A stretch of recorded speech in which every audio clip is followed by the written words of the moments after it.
Hey, I'm Jess Hugo, personal trainer and nutritionist, and I am here to show you that life is messy, but we're doing it anyway. Welcome to Doing It Anyway, the podcast for building the life that you want without burning out. Let's get into it. These are the basics that I wish I knew earlier when it came to calories, nutrition, tracking, all of the things that I actually did not learn until during my weight loss journey, and that is far too late in my opinion. I think that we should be teaching it at school, in primary school. Don't get me wrong, we did obviously learn about like the different charts, but I never realized how important it was to understand what we were actually consuming and looking at the back of the label. And I think as research progresses and we get older and more women's health issues are coming out and more different like things like thoughts and feelings against how things have been processed, and whilst Australia does have one of the best laws when it comes to what we are actually consuming, there still is a lot of processed shit out there that really fucks with you. There's a lot of shit that is not ideal for how we should feel, but that is also overwhelming. So I really just want to start with like actually talking calories, macros, because some of us are so new to it, which is okay. So I'm starting from the basics. Literally the calories is what is inside the food on the back of the label. What can be really, really confusing is that in Australia, we do our labels by kilojoules, not calories. Like you might see in America, it's calories, which would be so much easier, but we do kilojoules. So sometimes when you're really new to this, you read the back of the label and you're like, whoa, this is like 500 calories, but that actually might just be 500 kilojoules. So working out kilojoules in the supermarket, you literally can write what the kilojoules was. So if that's 500, and then you write divided 4.2. That is the ultimate hack. No more Googling what the calories are in things when your service isn't working in the middle of Woolworths. You literally just pull out your calculator, write in the kilojoules divided by 4.2, and that gives you the calorie amount.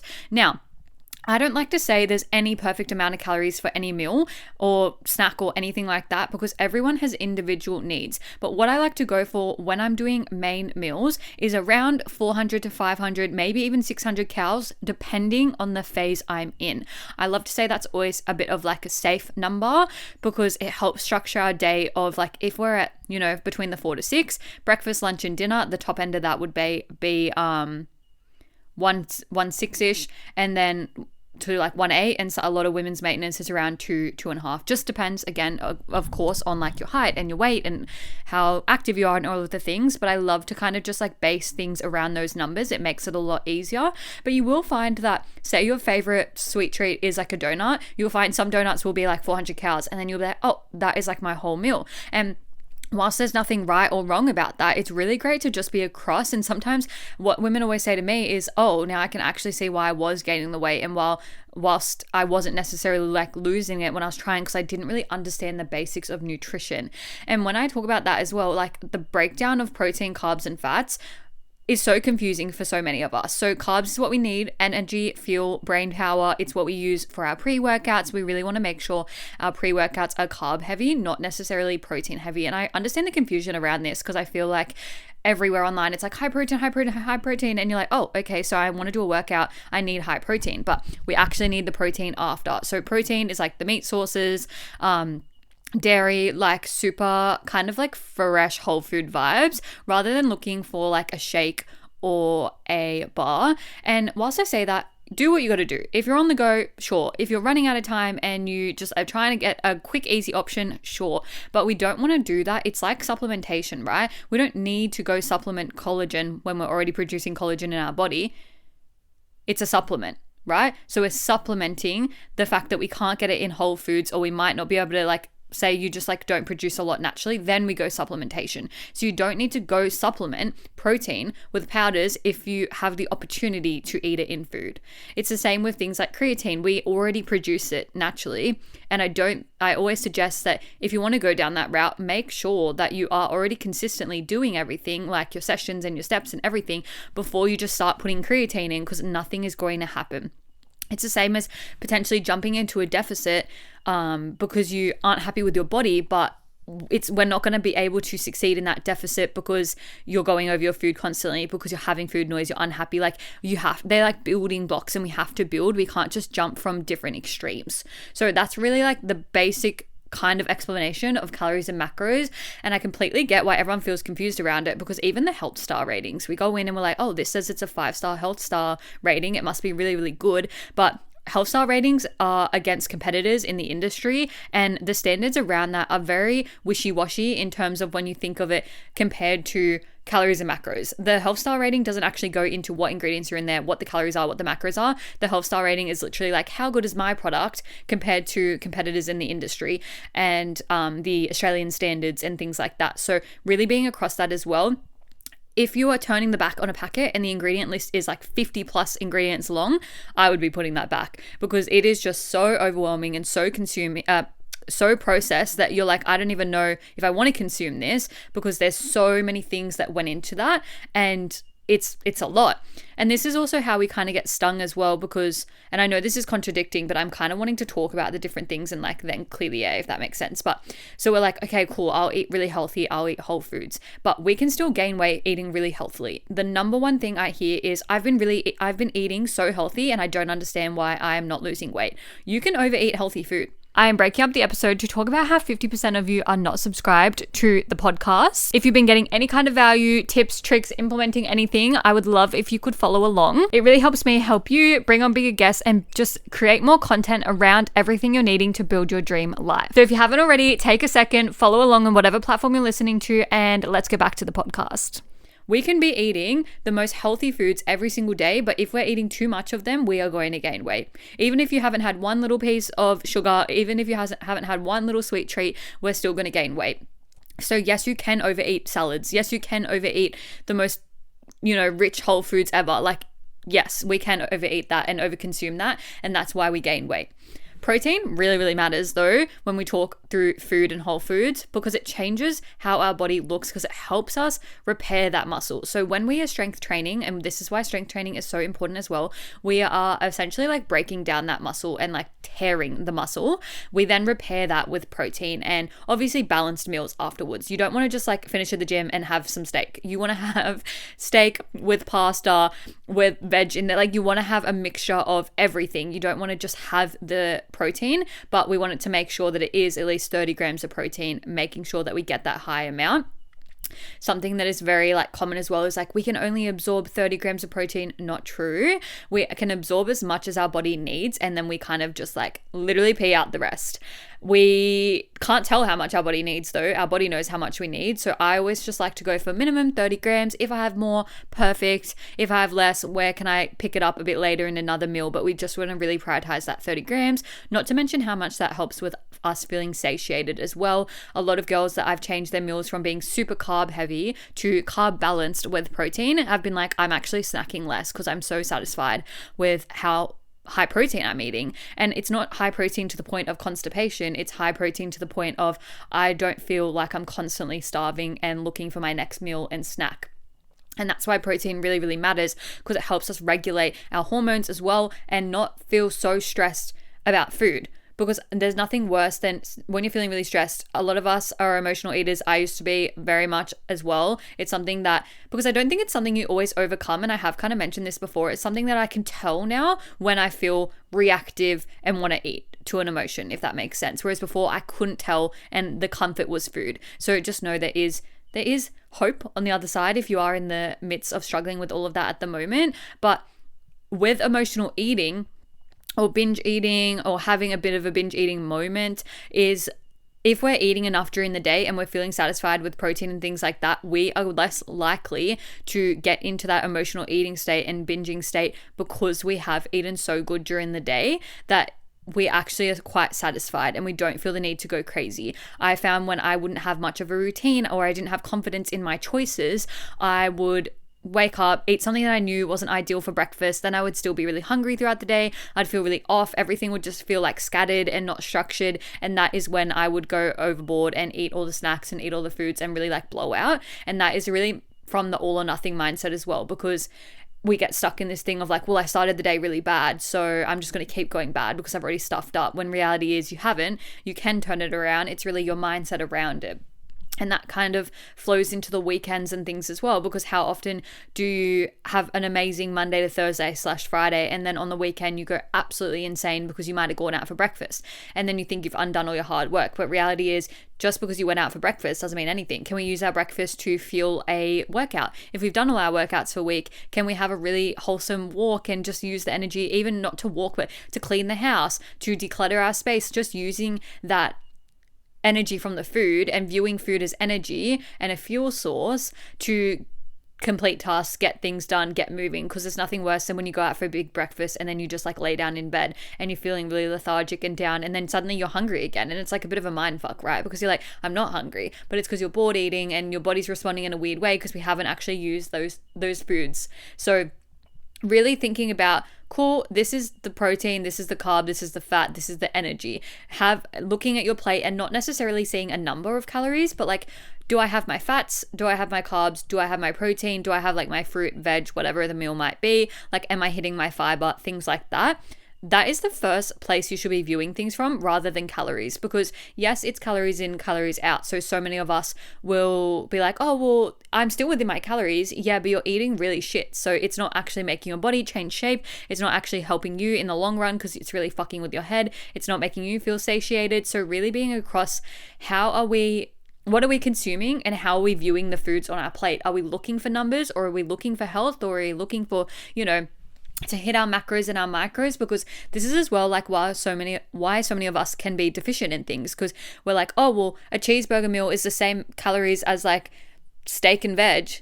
Okay, maybe. Well, like with a pasta or something as well. Okay, maybe, but you're going to get so many more nutrients from the steak and veg if you need the cheeseburger meal because you're like really craving it. Did we need the whole meal, or could we just got the cheeseburger? Because like, to me, I'm the number one hater of like fries and hot chips. Like, for personally, I don't care if you eat them, whatever, but I'm like, they are the least satisfying thing ever.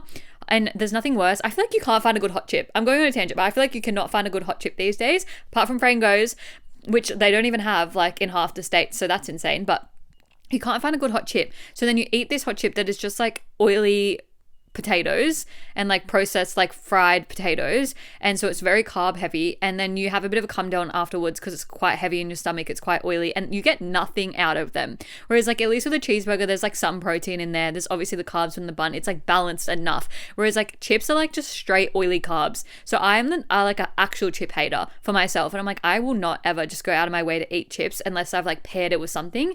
And then Frango's, for example, and this is like the ultimate hack, I will eat the burger first and then eat the chips. My partner eats the chips first. I'm like, why are you filling up on the chips and like the carbs, and like you're going to eat all the chips. You set yourself up to eat all the chips to get to the burger. Whereas I will eat the whole burger and I get the 2-patty one. So then I've got like 40 grams of protein. So I'm already getting really full before I've started the chips.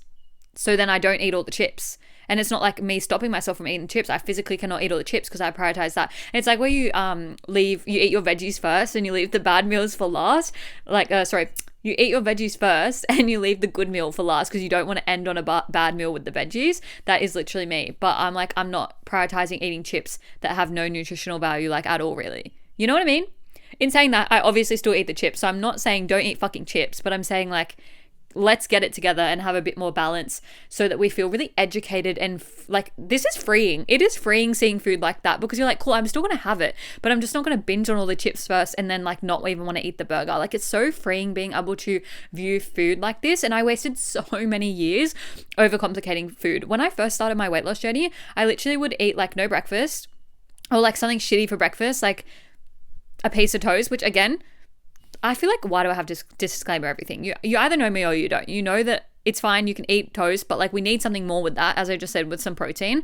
And then I would eat like nothing, and then I'd have a protein bar that I didn't even like and it tasted like shit, and I would eat like half of it, and then I felt so tired and so lethargic and exhausted, and I'd be like lying in bed because I had no energy to do anything because I was barely eating anything. So really just having this empowered stance and viewing food as fuel so you don't waste years overcomplicating it and worrying about it all. And like, don't even get me started on eating meals out. I know I just briefly touched with Frangos, but so many women think they can't have a date night with their partner because they're eating off track. But reality is like, a lot of the meals out, like as long as we're not talking like, just constant takeaway, but if you're going to a restaurant to eat like a meal, you are going to still be eating a really decent balanced meal.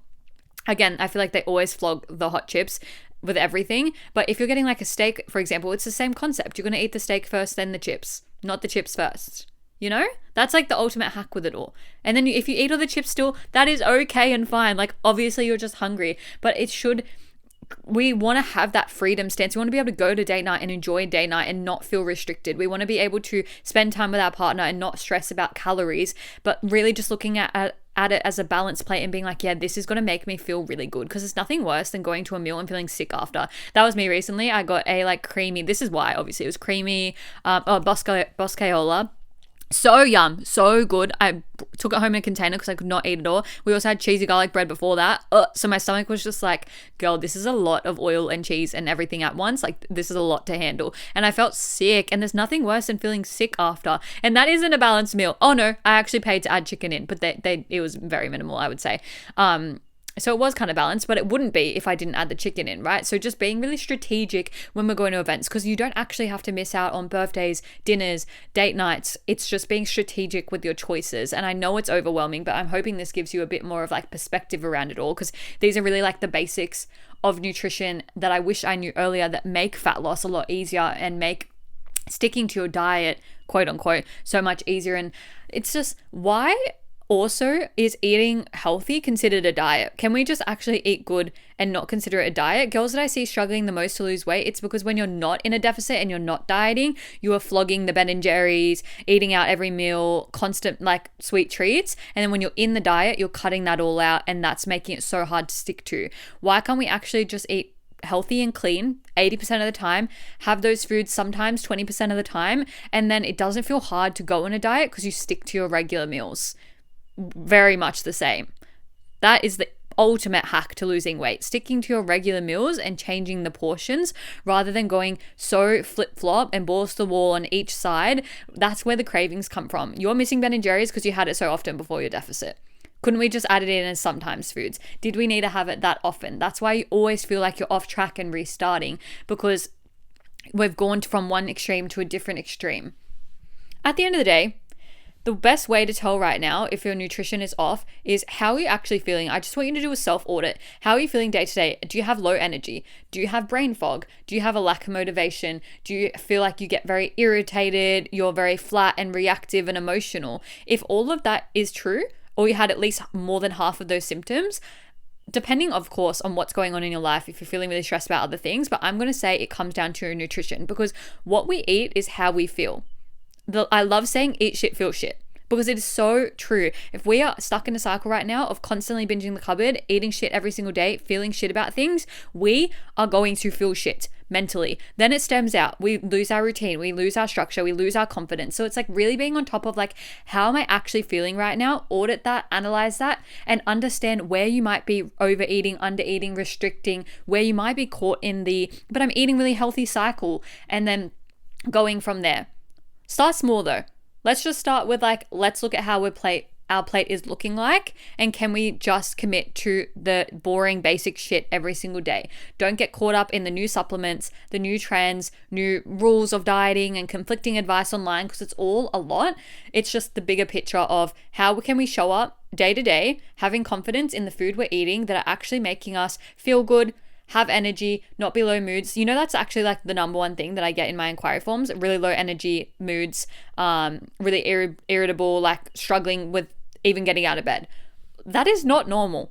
That is not normal, and that is not how we should be living, especially if we're in our mid-20s, early 30s. We should not be living that way. No. Life is too short. How many more years are you going to waste feeling this way? How many more years are you going to spend every single day rolling out of bed, hating life, feeling exhausted, feeling emotional? No. Let's get on top of it. And that is a wrap on another episode of Doing It Anyway. If you enjoyed today's episode, I would love for you to rate it 5 stars, share it with your friends, share it on your stories. And if you have any feedback, I would love to hear it. Please shoot me a DM on Instagram. All my links are below. See you in the next episode.